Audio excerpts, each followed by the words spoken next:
le fait que nous sommes sur un mandat de 4 ans qui est défini par le conseil d'administration et que le mandat actuel a démarré le 1er janvier 2020 et se terminera le 31 décembre 2023.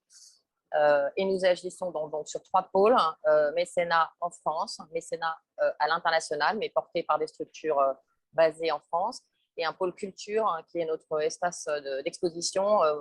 Je vous ai mis une petite slide à la fin de cette présentation pour vous présenter cette activité un peu particulière qui est notre activité principale pour la culture, puisqu'on ne soutient pas de projet culturel en matière de soutien financier. Voilà. Après, on peut passer à la page suivante, Chloé.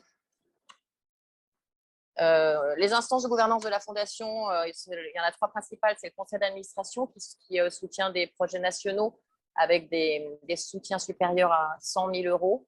Le comité de sélection qui se réunit 2 fois par an, comme le conseil d'administration, pour des soutiens entre 50 000 et 100 000 € et aussi des projets d'envergure nationale. Et puis, le mécénat territorial avec des comités territoriaux dans toutes les régions qui soutiennent des projets avec des soutiens entre 1 000 et 50 000 €, sachant que la moyenne est plutôt de 10 000 € sur les territoires pour les projets locaux.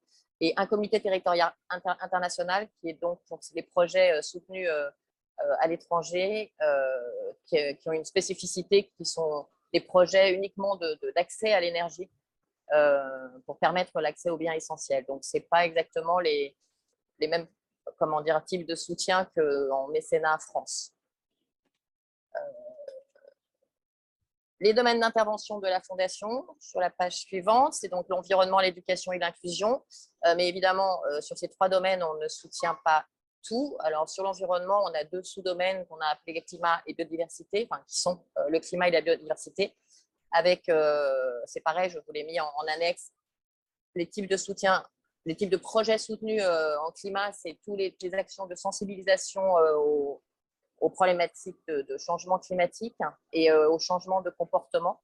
Et biodiversité, ce sont les actions aussi de sensibilisation à la préservation de la biodiversité et puis aussi des actions de terrain qui permettent de préserver l'espace naturel. En éducation, on agit sur 3 axes, l'égalité des chances, la citoyenneté, la culture. L'égalité des chances, c'est comme vous l'imaginez, permettre à tous les jeunes et les jeunes les plus fragiles d'avoir une scolarité réussie et accompagnée, de pouvoir choisir son orientation et son projet professionnel. Là, dans la citoyenneté, on soutient des projets d'éducation à l'information et aux médias, des projets de lutte contre les intolérances et puis des projets de diffusion de la culture scientifique. Alors, on a mis ça dans citoyenneté parce qu'on est parti du principe que la culture scientifique permet de développer l'esprit critique. Et donc, on a mis ça dans cet angle-là. Et culture, c'est l'espace fondation dont je vous ai parlé tout à l'heure, où on produit et on présente des expositions qui sont accessibles à tous gratuitement. Alors, c'est à Paris, il faut venir à Paris, mais en tout cas, c'est ouvert à tous. Et en ce moment, il y a une exposition qui s'intitule « Faut-il voyager pour être heureux ?» Si vous venez à Paris d'ici le 30 janvier, n'hésitez pas à venir voir cette exposition à l'espace Fondation. Et en inclusion, en France, on soutient les projets de lutte contre la précarité, de manière générale, excepté les structures d'insertion par l'activité économique qui sont soutenues par un autre organisme au sein du groupe qui s'appelle le FAP-EDF, le Fonds Agir pour l'emploi, et qui est dédié à ces structures-là et à tout ce qui est projet d'insertion avec création d'emplois. Je vous ai mis le lien, mais si vous voulez plus d'informations, vous pourrez me contacter par mail. Voilà. Et à l'international, c'est ce dont je vous ai parlé, c'est apporter de l'énergie dans des zones très, très, très éloignées, avec pas d'accès à l'énergie, et en même temps en apportant des compétences de salariés volontaires du groupe qui accompagnent ces installations de production d'énergie qui sont évidemment généralement de l'énergie solaire ou d'ailleurs le plus souvent de l'énergie solaire dans des zones très reculées un peu partout à l'international.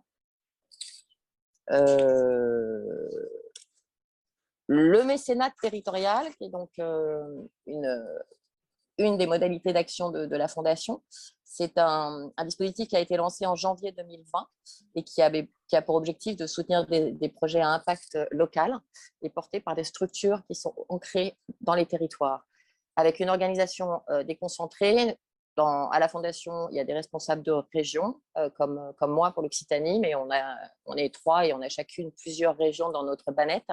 Et dans chaque région, au sein des délégations à l'action régionale d'EDF, nous avons un correspondant mécénat qui fait le lien avec nous et on travaille en binôme ensemble pour sourcer les projets, les sélectionner et les présenter aux comités territoriaux qui sont les instances de décision du mécénat territorial. Il y a des comités dans chaque région qui se réunissent 3 ou 4 fois par an selon les régions et ça dépend aussi du nombre de projets qu'on a à leur présenter. Le mécénat territorial, c'est 2 millions d'euros par an depuis 2020 qui sont dédiés aux projets locaux et on a soutenu depuis 2020 plus de 400 projets dans les territoires métropolitains et ultramarins. Et enfin, voilà, un petit focus sur le mécénat territorial sur les 2 dernières années, enfin, les 2 années passées. On a alloué 270 000 euros de budget. On a soutenu 25 projets. Vous voyez que c'est à peu près réparti équitablement entre les 3 axes de la Fondation, avec un peu plus de projets inclusion, et notamment en 2020 où c'était la majorité des projets inclusion parce que nous avions mis en place un fonds d'urgence et de solidarité dans le contexte de la crise sanitaire. Et puis en 2021, on a lancé un premier appel à projet où on a soutenu 12 projets. Enfin, en l'occurrence, avec l'appel à projet, il y en avait 9 et puis on en avait soutenu en dehors de l'appel à projet avant que l'appel à projet ne démarre. Et du coup, ça a introduit le mécénat territorial en 2022 en Occitanie, avec un appel à projet qui va être lancé le 23 juin et qui permettra aux associations de déposer les candidatures jusqu'au 30 septembre. On a affecté une dotation globale de 100 000 euros à cet appel à projet. Et donc, voilà, les candidatures seront à déposer à partir du 23 juin via notre site internet où il y a une rubrique « Déposer un projet ». Et nous les étudierons pendant l'été, le mois de septembre, pour a priori un jury de sélection fin octobre et puis l'annonce des projets lauréats en novembre. Si vous voulez des infos plus précises, je vous les donnerai,